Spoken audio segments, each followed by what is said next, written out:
pegar aqui que não tem urgente, mas aí eu só... Tá, tudo bem. Não só. Tudo bem. Desculpa. Ah, moleque. Tchau, Clarice. Então, Marcos, vamos lá. Eu sou Bom dia, meu nome é Marcos Alexandre. Eu vou apresentar aqui a minha pesquisa, que começou na disciplina de anteprojeto há mais ou menos 1 ano e meio atrás. Está fazendo 2 anos. E eu precisei desse intervalo, foi uma decisão consciente, porque o meu trabalho ele precisava de um tempo de experimentação e de maturidade e de respostas no mundo. Então, meu trabalho é praticamente sobre patins street, que é uma modalidade que eu pratico há 12 anos. E a minha inquietação sobre a falta de conhecimento dessa modalidade que me moveu a criar as coisas que eu venho criando. E o meu trabalho, eu me apropriei de diversas linguagens, né, que foi desde da pintura, da escultura, da videoarte, da performance, sempre tentando falar de alguma maneira sobre patins street. Vou passar um vídeo que mostra um pouco dessa história, né, do meu processo, e eu vou ir fazendo alguns comentários enquanto o vídeo vai acontecendo.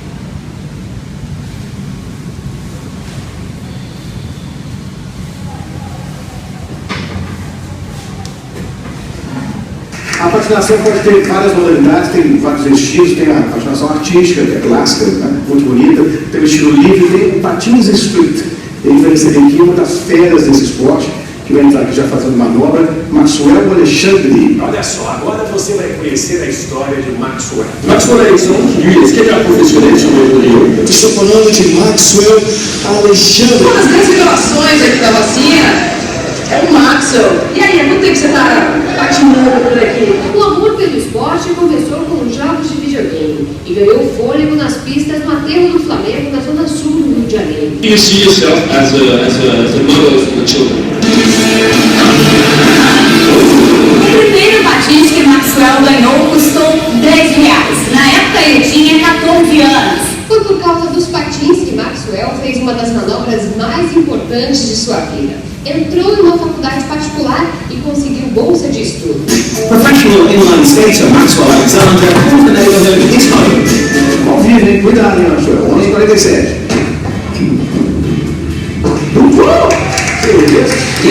Isso que tem um lugar ideal da Exato, a gente vai falar agora, a gente está num cenário de televisão, não tem o espaço que você precisa, né? Campeão brasileiro de patins street, no início Maxwell não tinha nenhum equipamento e estrutura para competir. E foi assim que ele começou a montar seu próprio patins. Você já deu uma volta pela cidade maravilhosa, conhecendo alguns pontos sob um outro olhar, olhando esses caras que olham o corrimão e querem deslizar, que olham na escada e querem voar. Quem são eles? Vamos ver agora. Aí, né? O negócio é esse, né? Não desistir. É isso aí. Fica tentando, quer conseguir. Pô, cara, não tem nada melhor. E a maior conquista do patins na instrução mesmo é as medalhas, os troféus, eu acho que a maior conquista é o que eu sou hoje.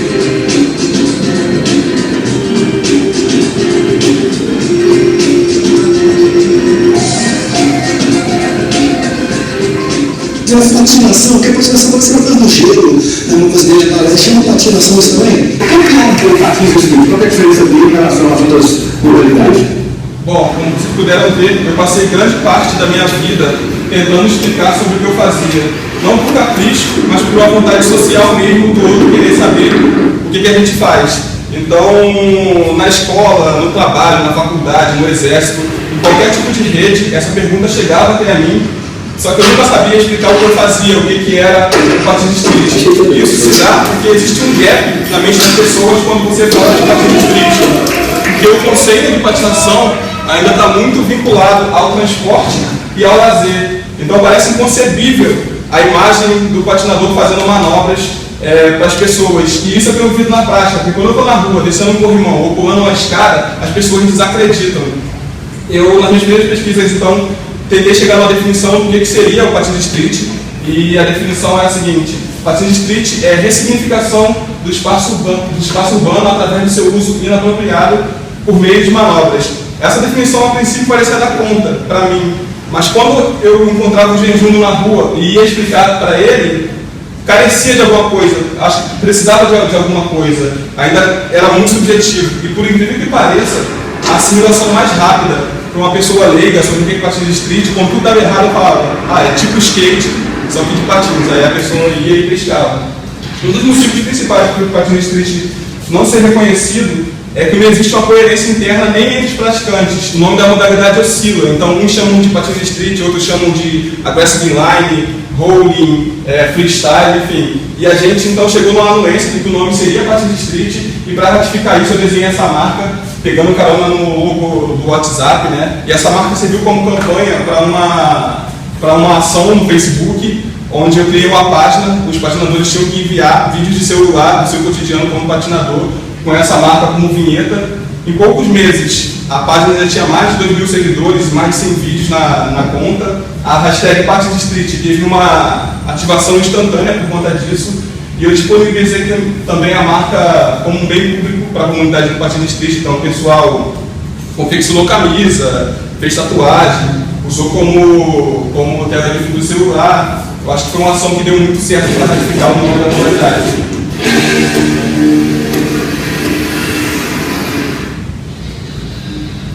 E aí, rapaziada, tranquilo? Meu nome é Rafael Medeiros. Bom, o Rafael Medeiros é um recém-formado da Escola de Cinema da Ribeiro, mas ele passou pelo curso de comunicação aqui na PUC e durante a sua graduação ele fez uma pesquisa faraônica sobre a imagem do patins de street na cabeça do jovem hoje. E a pesquisa dele não só foi pavimento para a minha produção, como ela tem sustentado toda a cena do patins de street atual. E a importância do Rafael, ele deixou comunicado esse filme, que é o Manifesto do Patins de Street. De precisão e controle, onde o plástico se faz entender pelo corpo, até porque não importa o significado da palavra. Criamos um movimento com uma referência estética única. Não se trata de criar regras ou respeitar limites. Entendemos a verdade como liberdade. Se tudo isso fosse um só verbo, ele seria expandir. Não vou conseguir passar o filme inteiro agora, mas é fácil de achar, só botar Manifesto do Patins de Street que vocês conseguem assistir. O que o Rafael fez? Ele pegou os valores da nossa cultura e através dessa narrativa ele exaltou. Com isso ele criou uma base ideológica que vem sustentando a nossa cena. Mais do que uma unidade de discurso, como o Manifesto do Patins de Street, a gente também ganhou uma unidade visual, porque o manifesto foi todo trabalhado em cima do construtivismo russo, não só porque o construtivismo russo seria muito semelhante com o momento atual do patins de street, né? Então, essa coisa da retomada, de que a classe operária está crescendo, né, e está começando a reivindicar os seus espaços, por isso as linhas retas, as formas geométricas, as tipografias majoritariamente sem serifas. E a gente, aquela prática que passou ali, o Rafael passando dela na quina, isso é um dado importante, os patinadores de street, mas está sendo por ele. A gente trabalhou junto também na construção da identidade visual do Patins de Street Brasil, que veio para ser lá de vez o nome da nossa modalidade. O Patins de Street Brasil é o nosso primeiro circuito nacional unificado, também foi trabalhado dentro da estética do construtivismo russo. Esse ano teve 3 etapas, mais de 400 inscritos no ranking. Esses é só um trabalho mais individual, né, de construções de cartazes, ainda seduzido com a estética do construtivismo. E eu me apropriei do cartaz para poder falar de patins de street, porque é uma ferramenta muito simbólica, né, de lutas sociais, de lutas políticas. Então eu comecei a trabalhar muito com recorte, colagem e referência de Cinetone para poder construir essas peças. Essa foi minha peça principal, é uma peça que ficou disponível na internet para que os patinadores pudessem baixar isso, né? E a estratégia seria promover o patins de street através da repetição da colagem desses cartazes pela rua. E eu escolhi o Alex Grosko para colocar nesse cartaz, que é um patinador muito famoso. A minha decisão por essa escolha é porque o Grosko agrada um público muito grande dentro do nosso cenário. E ele também é muito preocupado com a precisão e o estilo das manobras. Também tem um pé na moda, então eu acredito que ele é a imagem que representa o patinador de street contemporâneo. Depois eu comecei a trabalhar com as colagens de formatos maiores e esse trabalho foi a minha primeira experiência com autorretrato. Eu pensei em utilizar o Alex Grosko também, mas na real eu fui adiante, né, com a minha foto. Só que as respostas vieram muito rápido. em cima dessa decisão, porque um jovem veio me abordar enquanto estava jogando basquete ali perto de casa, e ele falou, pô, te vi na Gávea, na parede na Gávea, andando de patins, legal. E eu entendi que escolher um personagem local para esse trabalho era importante porque era uma forma de mostrar que o patins de street era algo que estava próximo, não era algo tão distante. E teve muita gente que só assimilou a colagem porque reconheceu a minha foto ali na parede. A estratégia é basicamente a mesma, espalhar esses personagens pela cidade, só que dessa vez, né, tirando o personagem do contexto da moldura do cartaz, colocando ele isoladamente nos lugares onde a manobra acontece, porque essa é a forma mais real que eu consegui de levar a experiência do patins de street para o transeunte. Eu também trabalhei com as escalas um pouco menores, né, na linguagem de sticker, porque essa seria uma forma de eu conseguir ganhar uns espaços mais íntimos, como banheiro, ônibus, táxi, e por aí vai. Esse é o meu primeiro trabalho juntando patins de street e arte. Eu fiz durante o curso de plástica do Eduardo Perbini, aqui na faculdade mesmo. E o Eduardo pediu para a gente ler o livro do Ítalo Calvino, Cidades Invisíveis, e a cidade que eu escolhi, ela falava muito sobre memórias, serradeiras do passado, exploradoras do corpo. E então eu peguei a minha parte que tem mais sequelas do corpo, né, que é a minha canela por conta do estômago de patins de street, e fui intentando onde eu não tinha ferida, e depois eu vim com o papel e com o decalque eu consegui imprimir essa gravura. Comecei a trabalhar também com a roda do patins de street, né, um dos desenhos mais compromissados e literais, mas que volta para o meu trabalho mais na frente de uma outra maneira. A gente tem muito... É um traço cultural muito forte no patins de street a produção de vídeos. Então, anualmente, os profissionais saem nas ruas para poder gravar as suas manobras e um repertório de picos diferentes, né? E é uma espécie de portfólio, porque ali o profissional vai demonstrando, né, todo o seu estilo, toda a sua capacidade, o seu grau alto de dificuldade de manobras, como as sequências de manobras que vocês viram no início do vídeo. E eu não tinha gravado nenhuma parte minha no ano de 2015, o que gerou uma certa ansiedade nas pessoas que me acompanham nas redes sociais como patinador. E eu não fiz isso justamente porque eu não estava sem tempo para ir para a rua e filmar, porque eu passei mais tempo desenhando patins de street, escrevendo sobre patins de street do que fazendo manobra de patins de street. Só que no último dia do ano de 2015 eu lancei esse vídeo no Horário de Novo Sobre o Sol, onde eu repito a manobra mais básica do patins de street durante 12 minutos e lancei isso como o meu profile do ano, Maxwell Alexandre Profile 2015, o que gerou uma certa falta de compreensão, né, dentro da cena, porque eu não estou acostumado a lidar com esse tipo de coisa. Keith Haring é um artista norte-americano que ficou mundialmente famoso porque ele tinha uma iconografia muito impactante e ele pegava, né, as galerias de metrô de Nova York. Ele morreu em 1990, logo depois eu nasci. Estou brincando. Na real, a minha proximidade com Keith Haring é justamente porque eu precisava da necessidade, a minha necessidade de ter uma iconografia rápida para disseminar a minha mensagem. Eu precisava disso, então eu me apropriei da iconografia dele e ressignifiquei ela. Então, uma das minhas decisões para poder fazer isso é que a iconografia do Haring é muito, muito popular, então eu achei que isso fosse uma boa estratégia de pegar uma forma que já é estabelecida para veicular um conteúdo que é impopular e que é inédito. Além do mais, a forma do Keith Haring eu encaro ela como um alfabeto, porque ela já é extremamente universal, então eu só me aproprio desse alfabeto para poder escrever a história da modalidade que me formou. Os meus primeiros personagens na Universidade Universo Clandestino, eu comecei a pegar de 3 a 4 salas na faculdade e espalhar essas narrativas. A princípio você olha e acha Keith Haring, só que você tem que repensar quando você vê skate, patina no pé dos personagens. E depois eu comecei a desenhar os suportes de laboratórios de gráficas e de volumes e comecei a espalhar esses suportes pelo campus da faculdade, porque eu pensei que estava gerando algum certo tipo de trabalho para os funcionários, né, da limpeza, até que um deles veio me perguntar se o desenho era meu e que ele queria uma peça. E ele também tinha me falado que o supervisor tinha avisado para ninguém mexer no desenho, nem jogar fora, e isso me surpreendeu bastante. Depois eu comecei a levar esse desenho para o espaço público, de fato, só que eu participei também de bastante feiras, de bastante exposições coletivas, ocupações. Um dos motivos para eu também me apropriar da iconografia do Haring é que ela é extremamente platônica, no sentido de estar mais próximo do mundo das ideias, porque ela é desprovida de qualquer atributo físico e material, né? Você não tem cor de pele, você não tem cor de olho, você não tem cabelo. Então eu achei que isso fosse uma boa estratégia para poder falar sobre igualdade, porque os personagens, ele pode ser mulher, pode ser homem, pode ser gay, pode ser skatista, pode ser patinador. E por que eu estou falando isso? Porque existe uma rixa muito forte entre skatista e patinador, e isso começa na década de 90, quando o patins supera o skate em números totais de praticantes, e as participações de mercado do skate começam a cair nesse momento. Então, o que eles fazem?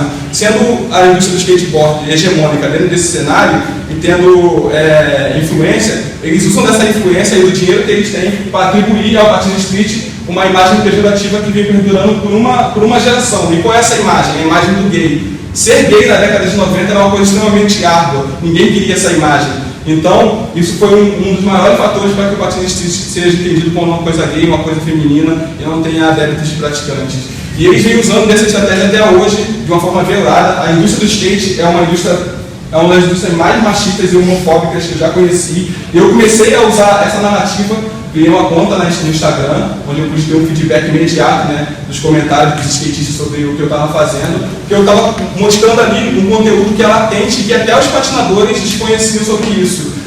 Então eu comecei a atuar também em alguns eventos específicos com esse trabalho.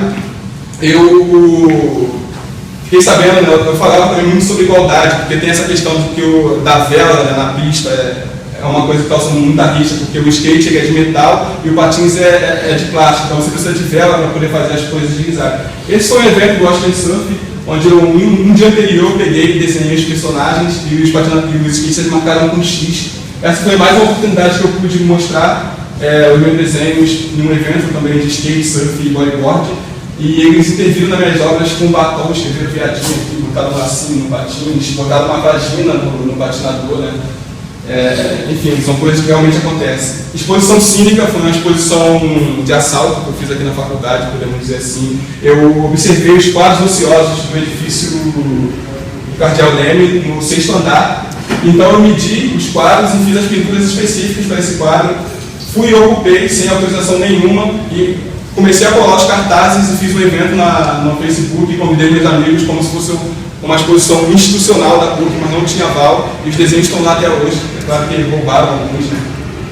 Eu comecei a ver a intensidade da minha pesquisa quando eu me via andando de skate, né? Eu precisei começar a andar de skate para poder me defender desses ataques que comecei a receber na internet, mas também como um exercício que a nossa educação aqui é muito pautada na antropologia, na observação participante, na empatia. Então eu usei esse artifício para poder saber o que é ser um skatista, né? Me colocar no lugar do próximo. E automaticamente eu ganhei, né, propriedade de fala e aval para continuar criticando. E é engraçado, porque eu chegava na pista com skate e o pessoal falava, cadê o patins? Eu falava, cara, veio com a minha mina, veio homem. E aí gerava aquele constrangimento, né, assim, de que, pô, cara, é ridículo o que vocês fazem com a gente, tá ligado? Então foi meio que uma ferramenta de vivência mesmo. E é óbvio, os meus primeiros trabalhos com o skate começaram a surgir. Ollie, né, essa manobra que a gente manda, que é o pulo. Eu fiz essa experiência, né, que é o Ollie sobre tela. E essa prática me levou também para uma prática de desenhos abstratos. Eu comecei a fazer desenhos abstratos compulsivamente, porque eu estava lidando com tantas coisas ao mesmo tempo, tanto tipo de linguagem, que eu precisava de uma ferramenta que pudesse amalgamar toda a minha prática. Então eu fui para o desenho abstrato e usando os materiais que são do cotidiano do patinador e do skatista. Então usei trabalhei muito com graxa, com vela. Era uma forma onde, quando minha cabeça não conseguia mais funcionar, eu ia para isso. Isso aqui é silver tape com lixa de skate. Enfim, também era uma forma de eu trabalhar emoções que meu corpo já conhece, né? Tipo, reflexo, uma coisa que a gente trabalha muito, de como que eu trabalho essas coisas indo para o desenho mais convencional. No início de 2015, a gente ocupou o Guarda Cruz Hotel, que fica na Estrada das Canoas, é um edifício de 16 andares. Quando a gente chegou lá, a gente ficou meio sem saber o que fazer, porque muitas possibilidades, muitas paredes brancas fizeram que a gente não fizesse nada no primeiro momento. Então, para eu romper com essa condição, eu levei os projetos que eu já fazia aqui fora, as pinturas do universo clandestino e as colagens. Só que por algum motivo eu pensei, cara, isso não faz muito sentido, porque esses trabalhos têm um caráter de propaganda. Eu estava levando um trabalho que é de propaganda para um lugar de silêncio e que não tinha acesso ao público. E eu falei, pô, isso não faz sentido. Então o que eu fiz foi exaurir o hotel numa caminhada que começou do térreo e foi até o terraço, de 16 andares, com um caderninho de anotação e uma máquina fotográfica. Quando eu terminei isso, eu senti que toda aquela paisagem estava processada na minha cabeça. E minha postura de falar de patins street mudou muito depois disso, porque eu comecei a olhar as marcas sutis que as rodas deixavam no chão, né? E isso foi engraçado, porque para me afirmar como patinador de street, eu precisava ser diferente da patinação convencional. E a patinação convencional, ela está muito focada no trajeto, então eu precisei negar o trajeto no meu trabalho. Esse foi meu primeiro desenho, né, autorreferente, que é marcando uma pedra com sua própria sujeira. A partir do momento que eu me considerei em arte, eu vi que o trajeto ele tinha uma potência poética muito forte. Então eu comecei a assumir isso no meu trabalho também. Esse já é o segundo desenho, partindo também daquela experiência da pedra, só que agora potencializado com tinta, né, e as linhas mais longilíneas, porque eu peguei uma área mais ampla. E aqui o patins ele não está desenhando, mas ele continua sendo imprescindível, porque ele conduz o trajeto. Mas essa para mim foi a prática que mudou tudo. Porque eu estava sendo muito literal para falar de patins de street. Se eu queria falar de patins de street, eu usava uma fotografia ou desenhava um boot de patins. E para mim, essa foi a primeira vez que eu usei uma manobra com a finalidade de não ser manobra, mas de se auto-registrar e de marcar a sua efemeridade, o seu impacto ali no espaço. E eu acredito que quanto mais você intensifica a essência de uma coisa, mais a coisa é. Então esse desenho ele é muito forte por conta disso, porque é um desenho que fala de patins de street feito direto com a manobra de patins de street. O hotel fechou, eu precisei levar minha prática para o espaço público, São Conrado, mais próximo à minha casa, na Rocinha. Então me permitiu uma acessibilidade muito grande no campo, mas o que me chamou a atenção para esse terreno foi que ele estava em obra, estava recebendo a linha 4 do metrô, então tinha muitos tapumes, então eu comecei a arriscar esses tapumes, esse é um corredor, só que o que me surpreendeu foi isso, esse é o mesmo corredor. As linhas que eu desenhei na horizontal, agora se manifestam na vertical, num pedaço de tapume que era parte daquele corredor e estava em outra parte do terreno. Eu achei isso muito louco, porque eu comecei a encontrar vários tapumes que eu pintava em dias diferentes, em locais diferentes, justapostos agora numa nova composição, e aí eu percebi que o que estava acontecendo é que os operários estavam reconfigurando as minhas pinturas de uma forma inconsciente. Então, eu estava, na real, pintando as peças que faziam parte de um quebra-cabeça que eu não tinha controle e funcionava dentro de uma arbitrariedade, mas eu sabia que isso mudou minha postura, eu sabia que visualmente isso poderia funcionar bem, mesmo sem muito controle disso. O outline painting, que é aquela prática, né, onde eu passo por cima da tinta e faço a tinta ir do chão para a superfície, foi a prática que mais me tocou, só que o hotel fechado, eu não tinha mais um espaço para pintar, então as minhas decisões iniciais se deram pela necessidade, só depois elas se tornaram decisões conceituais. Eu levei o outline painting para o espaço público, só que eu também não tinha investimento financeiro para poder comprar canvas. Só que eu achei uma caixa de retalhos no laboratório de moda da faculdade e comecei a coletar esses retalhos para usar como suporte para a pintura. Só que esses retalhos eles tinham os formatos muito aleatórios, muito irregulares. E eu pensei em acertar esses retalhos na medida retangular, né? Porque é a forma como a gente está acostumado a ver pintura, é a forma como a gente está acostumado a lidar com pintura. Só que por algum motivo que eu ainda não sei muito bem qual é, falei, não vou mexer nisso, vou usar isso da forma como isso está me chegando. E quando eu coloquei, essa é a caixa de retalho, quando eu coloquei um fragmento de tecido no espaço, na parede do espaço público na rua, eu vi que eu tinha encontrado uma forma conceitual de falar sobre a falta de controle, porque as propriedades do tecido é irregular e o chão da rua também é irregular, para comportar um ato de pintura que já carrega em si próprio a noção de desequilíbrio, né, que são as pinturas com patins. E também já não é mais aquele quarto público do hotel, onde as coisas são controladas. O espaço público vai te trazendo informações inusitadas a todo momento. Então eu tenho que ficar atento nas pessoas que estão andando e não podem pisar numa poça de tinta, porque senão eu acabo arrumando confusão. É um cachorro que passa na frente, é um carro que não pode estacionar no meio do teu circuito. As pessoas perguntando, né, porque se antes eu era maluco por estar fazendo manobras, agora eu sou maluco 2 vezes, porque eu estou fazendo manobras com tinta nos pés, né? E é importante observar que essas coisas que estão acontecendo em voltas, ela se tornou mais importante para mim no momento do que o que estava acontecendo na tela. Então é um tipo de pintura que exige totalmente improviso, reflexo e intuição para continuar seguindo adiante. Eu pintava cada fragmento de tecido separadamente, depois eu ficava horas sem ver isso, né? Guardava na gaveta, eu estendia na laje para secar, e depois ia montando essas composições com os nomes dos lugares onde elas foram feitas. E a noção de mapa veio muito forte na cabeça, não só pelas formas finais das obras, mas porque eu entendi que o que eu estava fazendo era uma espécie de descrição de território. O All-Height Painting, ele é uma técnica de coleta de dados muito particular do meu projeto, né? Porque ele é uma forma ímpar de descrever território. Porque os traços de patins que aparecem no plano pictórico carregam resíduos físicos do chão que migram para a tela. E a materialidade e o gesto, né, a repetição desse gesto vai afirmando o território ali no plano. E a materialidade do trabalho também foi mudando muito, porque à medida que eu fui mudando de território, eu passei a mesclar fragmentos de tecido que eu achava no laboratório da faculdade com suportes que eu achava no próprio terreno. Então essa foi uma forma ainda mais forte de afirmar o território nas minhas obras. E eu comecei a estudar cartografia para entender melhor, né, o que é esse processo de construção de mapas, de construção de cartas, e eu vi que a cartografia tradicional ela aborda conceitos muito próximos da minha prática. Então eu precisei de poucos ajustes para poder compreender o meu próprio processo cartográfico. Mas teve uma coisa que mudou totalmente o meu trabalho, e isso é muito recente. Eu fui na casa do Oscar Niemeyer, que fica também na estrada das Canoas, e eu pensei que a casa ela estivesse abandonada, só que quando eu cheguei lá ela não estava abandonada, ela estava ocupada.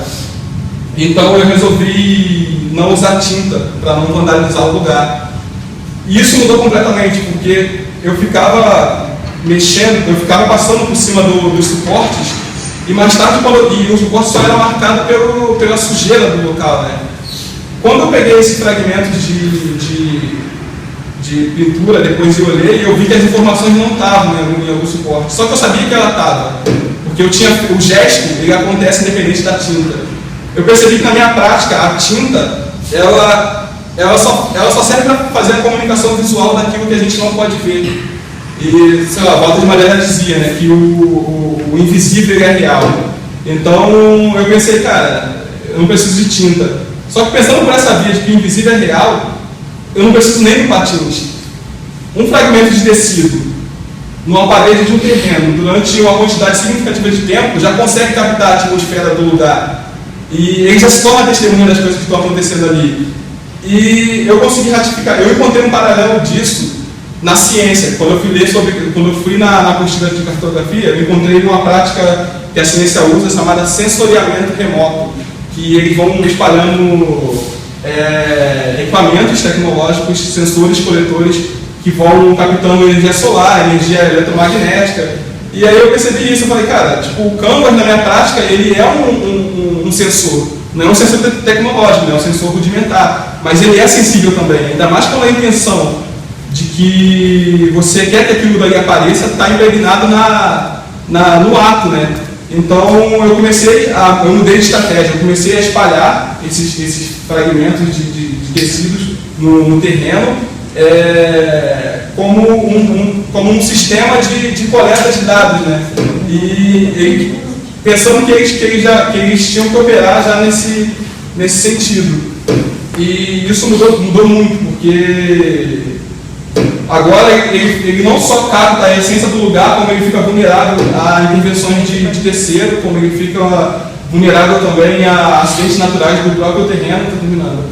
E esporadicamente eu próprio posso me apropriar das palavras ou do desenho de observação para poder fazer outro tipo de descrição, né? Mas o que eu pude concluir com esse trabalho é que quando eu comecei a entender sobre o que eu estava fazendo, essa janela se abre, né? Dessa nova estratégia de coleta de dados. E eu fiquei pensando que no início eu estava preocupado em falar de uma coletividade, e meu trabalho me levou para o caminho que já não é mais, eu já dissolvi, né, o Partido Street nessa última etapa. E não sei, acho que agora já não sei mais o que eu estou fazendo, acho que eu voltei para o meio do caminho. Acho que é mais ou menos assim que eu estou agora, isso é muito recente, essas últimas etapas. Acho que é isso.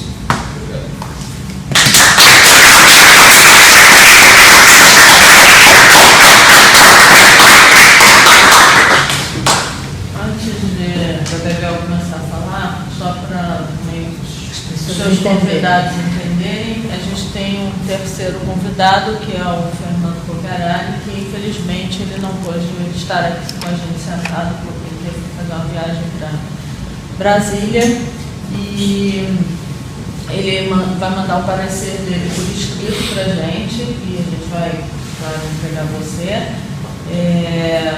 Mas ele, quando falou comigo no telefone, não posso começar a chorar antes de eu falar. Quando ele falou comigo no telefone, ele falou assim: olha, eu fico muito feliz de ter sido convidado para essa banca. Eu gosto muito do Márcio, acho ele um rapaz muito bacana, muito querido, assim, e eu fico muito feliz de poder dar uma contribuição. Sinto muito por não estar na banca lá sentada. Então ele com certeza vai mandar o parecer dele, depois você vai ter isso, só para também as pessoas saberem por que só estou eu e o Bebel sentada aqui. Bom? Bebel. Muito bem, Márcio.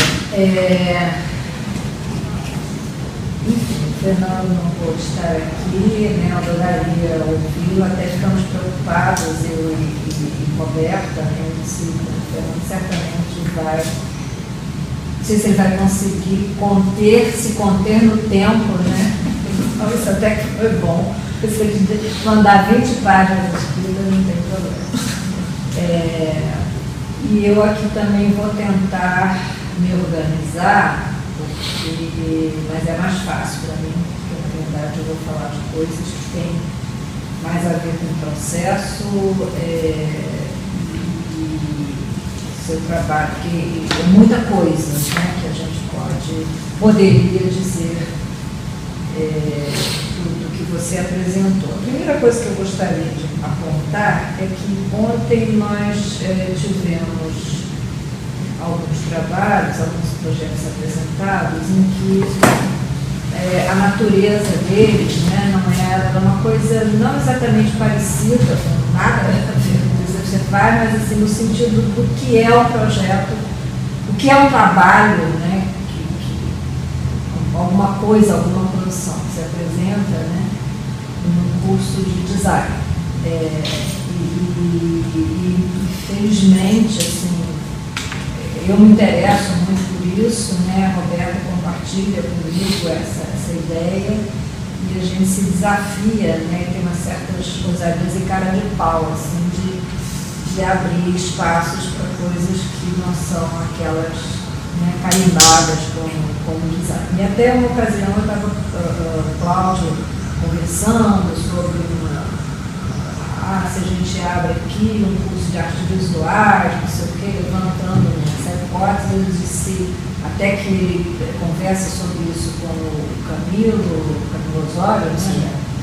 E aí eu disse, olha, Paula, tudo bem, agora a gente já tem, se você quiser, inclusive, mostra para o Camilo que a gente já tem uma produção de artes visuais com os nossos alunos, pelo menos de comunicação visual, e sempre de muita qualidade, né? A gente pode até colecionar isso como uma demonstração de como é que isso vem sendo feito aqui, e já tem um tempo. Em relação especificamente ao que você apresentou, eu queria pontuar algumas coisas que me chamam a atenção especialmente, né? É difícil até a gente qualificar, porque e é essa minha intenção aqui de não ficar categorizando nada, né? Porque eu acho que não cabe, o seu trabalho tem muito isso, de uma fluidez, né? Não é nem seu trabalho, porque isso é tão parte da sua vida, desde sempre, né? Que é mais assim a sua vivência, quer dizer, você tem uma produção, coisas, né, que acontecem, né, nessa sua vivência e que você trouxe para a gente, que entram, né, na sua vida, é um manifesto artístico, né, acaba sendo assim. Então, alguns pontos, né, me chamam a atenção, e o primeiro deles é que me ocorre, né, a referência ao Dewey, que é o filósofo americano, né, do final do século XIX, início do XX, que é o meu ídolo maior, Ele tem, inclusive, um livro escrito sobre essa questão.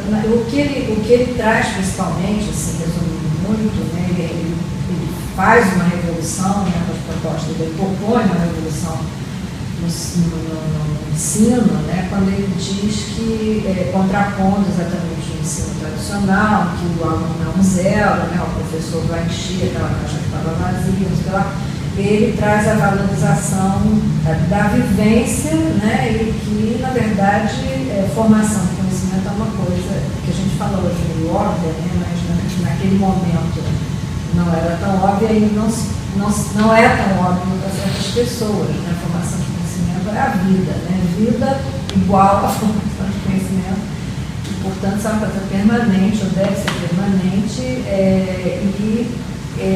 cada pessoa que ajuda, contribui, né, com a formação de conhecimento de alguém, né, sei lá, eu estou aqui contribuindo com a formação de conhecimento de algumas pessoas que vão passando, né, pelo meu trabalho. E isso é uma contribuição, é uma troca. Né? Então, isso que a gente fala hoje, ele falou no final do século XIX, e nesse sentido, como na verdade, essa mescla, né, das coisas, né, é absoluta. Né? Você não tem uma separação, né, do que é o lugar da formação de conhecimento, o lugar e fora disso, tudo isso é muito integrado. E o seu trabalho traz isso assim, de uma forma muito viva, muito forte, né, como que você começa de um interesse por uma determinada prática, né, que talvez no início tenha sido, talvez não, certamente muito mais a coisa do que você é inquieto, né, então aquilo você descarregava sua energia, né, e eram os desafios do movimento, e rapidamente você foi percebendo outras coisas, e aí nesse sentido, como é interessante a gente perceber o processo como isso acontece, né? Como é que você percebe essa relação com o espaço urbano, como é que isso, como é que você vai fazendo e refletindo sobre o que você faz, como é que isso é tão simultâneo, entendeu? Isso é muito interessante. É tão simultâneo que aconteceu uma coisa engraçada, porque eu fui anotando, né? Você começava a falar alguma coisa e eu pensava assim, tem aqui uma coisa, por exemplo, a última coisa que você falou, eu começava a anotar uma coisa aqui, uma palavra, e você falava do que eu estava anotando, entendeu? A minha anotação antecedia, e aí você respondia que a minha anotação com uma palavra. Eu disse, gente, que coisa doida, né? Muito, muito curioso. Como que você, eu botei aqui, né? Você tem uma compulsão de fazer, assim, aí eu botei escrevendo, compulsão, quando eu comecei a escrever compulsão, você diz assim, eu sou compulsivo, não sei o quê, e aí eu disse compulsão de fazer, aí você falou assim, quando a minha cabeça não conseguia mais funcionar, porque eu queria dizer exatamente que tem um pensar, né? E na sua pré-banca a gente falou sobre isso, né? Como é que você, eu me lembro que a gente comentou, vai buscar uma referência teórica ou de conceitos, etc. E agora você mostrou isso, né? Porque eu fui perceber o mapeamento do território, eu fui buscar ler sobre mapa, em vários momentos você falou, fui buscar ler isso, fui buscar ler aquilo, então você está construindo, né? Ou seja, você tem um processo desse fazer, né? Dessa vivência, que eu não vou chamar de trabalho, porque na verdade é uma coisa muito de vivência, que é muito interessante. E nesse sentido, de novo, né? Eu estava botando aqui, o processo em que a documentação se mostra necessária. No momento que eu escrevi isso, você falou de autorregistro. Então, tem uma energia aqui totalmente ligada, né? Portanto, eu vou tentar aqui pontuar, né, também bagunçada aqui no raciocínio, mas tudo bem, porque está no clima, né? É essa coisa de primeiro que eu, né, vejo essa, você me reconhece, né, essa importância, até necessidade do autorregistro, exatamente por conta dessa simbiose, dessa coisa tão intrincada, né, da sua vivência com o que surge dela, né? Como que ela se transforma em alguma coisa e como é que você vai também se transformando essa coisa que acontece a partir da reflexão do que aconteceu, né? E é uma reflexão intuitiva que vai se retroalimentando, mas ao mesmo tempo você começa, não sei se começa, enfim, mas ela vai também se alimentando dessas referências que você vai buscando. Mas tem uma coisa de retroalimentando você mesmo nesse fazer pensar, fazer olhar, fazer pensar, né?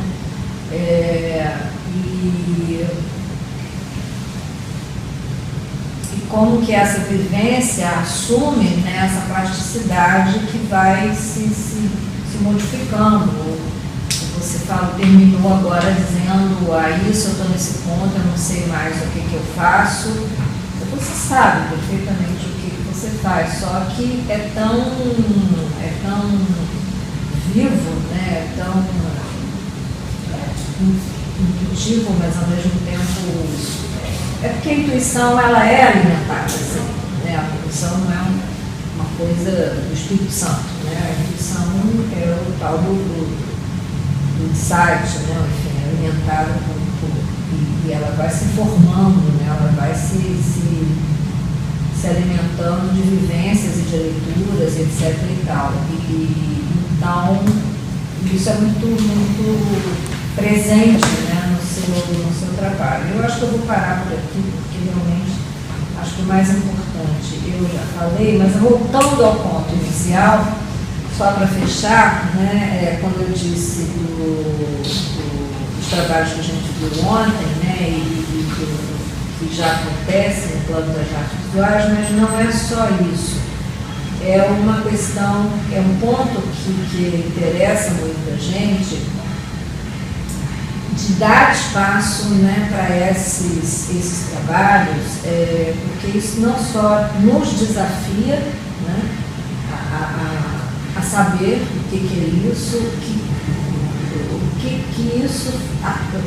isso acontece aqui, por que isso está aqui, o que isso pode nos proporcionar como avanço e manter esse espaço dinâmico, né? A gente não se engessar em coisas muito pré-determinadas e codificadas e categorizadas. Então, acho que seu trabalho tem tem uma qualidade que é indiscutível e traz uma contribuição muito grande para a gente nesse sentido, né? De nos fazer pensar sobre o que esse espaço aqui pode proporcionar como espaço de formação para uma pessoa que faz parte dele, né? Que tem esse nome no design, acho que pode assumir várias configurações. Ok? Obrigada por oferecer essa oportunidade e estou muito feliz de estar aqui, te ver de novo. E veremos você certamente muitas vezes por aí. Espero. Bom, Márcio, vamos lá. Tentar também organizar aqui, porque não chorar. Não chorar, acho que vai ser difícil, mas tentar não fazer com seus amigos, né? Alguém escreveu lá no evento da banca aí, banca de 3 horas, né? Porque só o Márcio fala pra caramba, né? Então, pra gente não... Eu tinha colocado o horário errado, eu tinha colocado de 1 às 4. Ah, é? Ato falho. Ato falho. Nunca achei que está devendo. Bom, mas assim, se o verbo expandir, né, eu acho que você é um aluno em expansão. E não é só um aluno, né? Você é um indivíduo, um sujeito, como todos nós estamos em expansão, universo em expansão, né? Mas é porque isso é muito nítido, assim, quando a gente, pelo menos eu tive a oportunidade de ver você em outros momentos de curso. Na verdade, nem foi em outros momentos, a gente se viu em um outro momento e em outros momentos do campus, né? Mas com disciplina a gente se viu bem lá no início. E aí, outra coisa que eu acho que também tem a ver com essa coisa da expansão e que você fala que a sua maior conquista quem você é hoje é mesmo. Porque tem a ver um pouco com o que a Bebel falou, né? Essa coisa da experiência, da vivência, do que a gente constrói para a gente, o que a gente constrói, o que a gente altera no nosso entorno, as pessoas com quem a gente convive, o meio, né? Então acho que assim, você chega no final do curso com um estágio muito interessante de reflexão. Estou falando em estágio porque isso não para. Então assim, a gente está aqui olhando agora um frame de uma situação, mas assim, isso aqui é contínuo, né? Então, fico muito feliz assim, de ver você chegando aqui com essa maturidade, integridade, assim, isso é muito bonito de ver. E aí, seu trabalho me lembra várias coisas, né? Lembro do seu trabalho, assim, um presente. Então, assim, primeiro, já tinha começado a falar, né? Mas parabéns, mais uma vez por tudo, né? Parabéns pelo seu trabalho, muito obrigada por você ter me escolhido te orientar. Sim, muito obrigada mesmo, sim, um presente muito grande. Guardar, assim, muito importante. E assim, eu acho que assim, o seu trabalho me lembra território, claro. Assim, eu me lembrei daquele livro Walkscapes, não sei se você já viu esse livro, que é o Caminhar como Prática Estética. E no seu caso, o escanear tem velocidade. Então, assim, eu acho que tem uma questão ali de olhar para a cidade, do caminho, do percurso, que não é um tempo, um espaço-tempo diferente do que desse caminhar flané, né? Ele é um outro momento de percepção, assim, dessa cidade. E aí o seu trabalho também, a cartografia não é à toa que ela aparece, e aí eu acho que tem essa coisa de uma geometria, que é uma geometria invisível, é uma geometria do percurso, é do retalho, é da pintura. Eu acho que tem uma questão da geometria que eu também acho muito forte, coisa da percepção do corpo, do gesto, acho que isso também é muito forte. Quando você fala negar o trajeto, eu acho isso muito interessante, porque aí me lembra um pouco duas coisas que eu me lembro sempre do Bernini, quando ele fala do trabalho que começa a acontecer quando você está 8 horas, 20 horas em cima do trabalho, aí ele começa a acontecer. E aí eu acho que essa imersão sua, né? Essa coisa de você falar, quanto mais a gente reforça, mais ele né? E ao mesmo tempo ele é um trajeto, ele é um percurso, e aí quando você fala negar isso também é muito forte, né? Negar no sentido, no meu ponto de vista, de negativo no aspecto filosófico, não no aspecto vivencial, né? De você negar isso.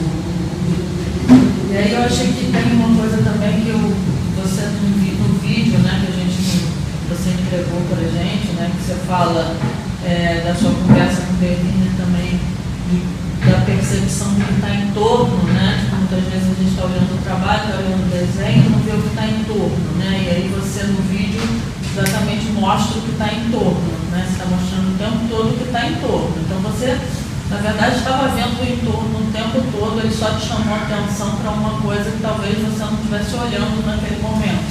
E aí você começa a olhar para mais uma outra característica, uma outra questão que o seu trabalho traz.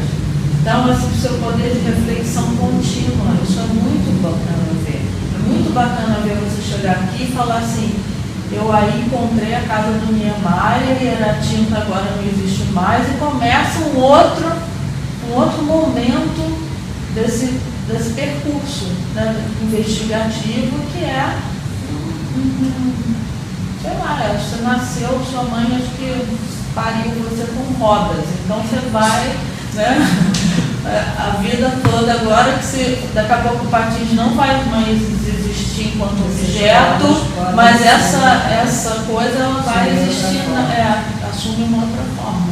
Não tem a tinta, daqui a pouco não tem o patins. Você mesmo já falou isso. Daqui a pouco o patins ele não está mais ali. Mas a coisa já se sustenta, ela começa a ter uma consistência que ela ganha uma outra forma.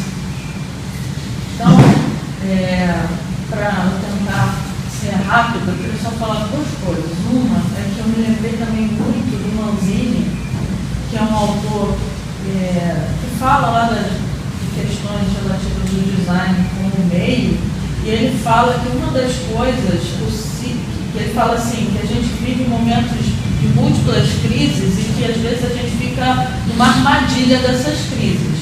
E ele está falando que existem algumas descontinuidades locais que fazem emergir situações sociais em que ali tem estruturas que são de um design que não é um design experiente, expert, que ele fala difuso, né? São pessoas que não são, vamos dizer assim, formadas.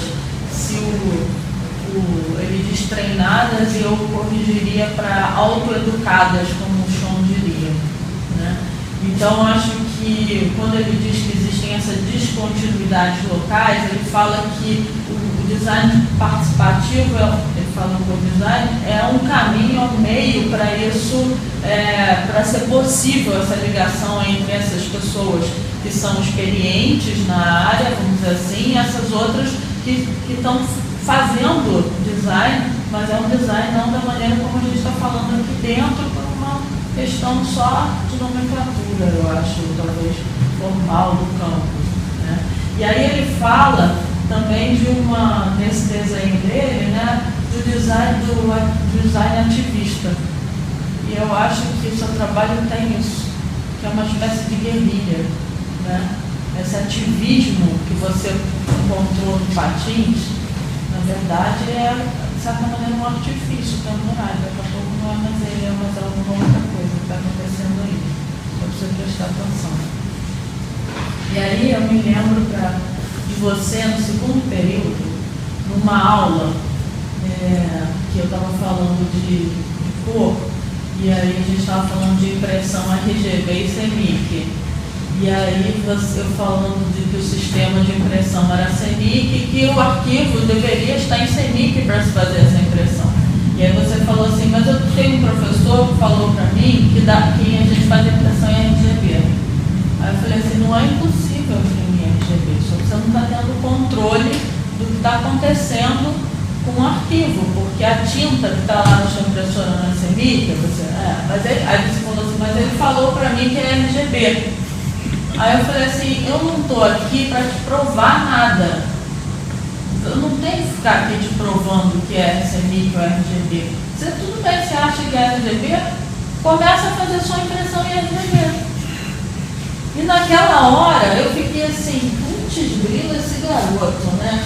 Agora vai ficar pegando no meu pé com o negócio de CMYK e RGB. E aí eu fiquei com aquilo na minha cabeça, até hoje, né? Não é que eu estou falando disso. Mas assim, e aí eu fiquei pensando e sempre observei você ao longo do seu percurso na faculdade, e eu falando assim, ele vai encontrar essa resposta, ele vai entender outros caminhos que não são só esse que ele acha que é.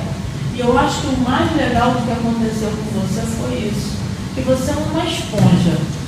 Então, assim, quando eu li seu relatório de G1, quando você fala a terceira vez de Bermini hoje, não é porque ele está aqui não, porque eu gosto muito dele. Mas assim, quando você fala que Você fala da sua experiência com ele.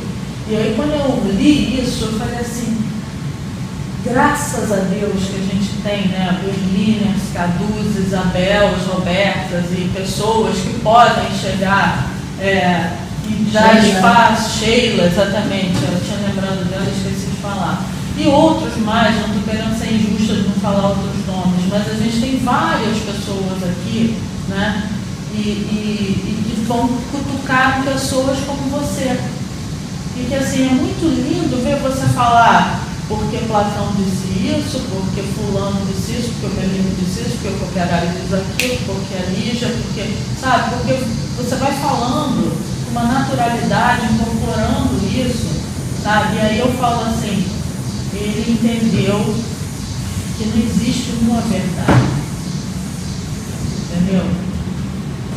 Então, eu estou totalmente agora brincando com você, despreocupada, que eu sei que você vai chegar no seu nível, entendeu? Ou em qualquer outro sistema, porque você entendeu que não tem essa única verdade, e também que não tem que ninguém ficar te dizendo essa verdade. Você entendeu isso.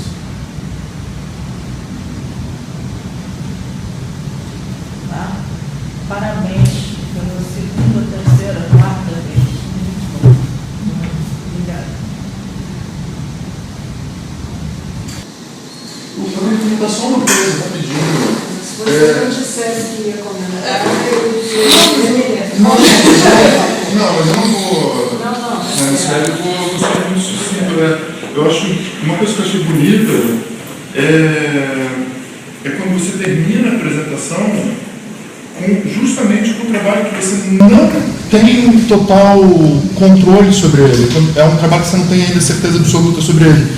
E eu acho que isso é a maior prova de confiança no que a pessoa está fazendo, porque já não importa mais, você já não está fazendo isso para a banca, porque você está em dúvida, você não é uma afirmação, quer dizer, é uma afirmação de beleza, de vigor, conviver com essa dúvida, mas você não precisa terminar o trabalho com uma coisa que parece a que está mais certinha, que já está resolvida, porque é nítido que não é mais isso que importa. Você percebeu